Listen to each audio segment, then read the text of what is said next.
పక్క మన బిడ్డలు రాష్ట్రం కోసం మన ప్రాణత్యాగం మనం చేసుకుంటే సినిమా యాక్టర్ అయిన పవన్ కళ్యాణ్ ఆనాటి నుంచి ఈనాటి వరకు మనకు వ్యతిరేకమే.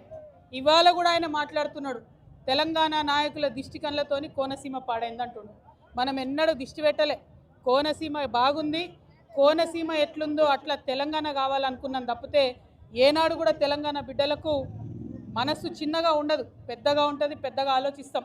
మేము ఇప్పుడు కూడా చెప్తా ఉన్నాం, పవన్ కళ్యాణ్ గారు మా రాష్ట్రం ఏర్పడి 12 సంవత్సరాలు అయింది.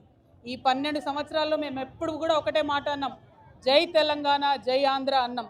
తెలంగాణ ఎంత బాగుందో ఆంధ్ర కూడా బాగుండాలన్నాం. నేను ప్రత్యేకంగా లోక్సభలో నిలబడి ఆంధ్రకు ప్రత్యేక హోదా కూడా ఇవ్వాలని అడిగిన. మేము తెలంగాణ వాళ్ళం ఎప్పుడు కూడా పక్కోంది గుంజుకోవాలని చూడం. పక్కోడు బాగుంటే మా కళ్ళు మండయి. మేం బాగుండాలని కోరుకుంటాం తప్పితే పక్కవాడు చెడిపోవడాలని ఎప్పుడు కోరుకోలేదు. మా ఉద్యమంలో ఒకవేళ మేము అట్లా కోరుకున్నట్టయితే ఉద్యమ స్వరూపం వేరేలాగుండే. మా బిడ్డలు ఆత్మబలిదానాలు చేసుకున్నారు తప్పితే ఒక్క పరాయి రాష్ట్రం వాడి వ్యక్తి మీద కూడా చెయ్యి ఎత్తలేదు మేము ఎప్పుడు కూడా. ఆ విషయాన్ని దయచేసి పవన్ కళ్యాణ్ గారు గుర్తుపెట్టుకోవాలి. ఆనాడంటే మీరు సినిమా యాక్టర్ ఏమన్నా నడిచింది, ఇవాళ మీరు డిప్యూటీ చీఫ్ మినిస్టర్, మీరు ఆంధ్రప్రదేశ్ యొక్క ప్రజలను దేశవ్యాప్తంగా రిప్రజెంట్ చేస్తారు.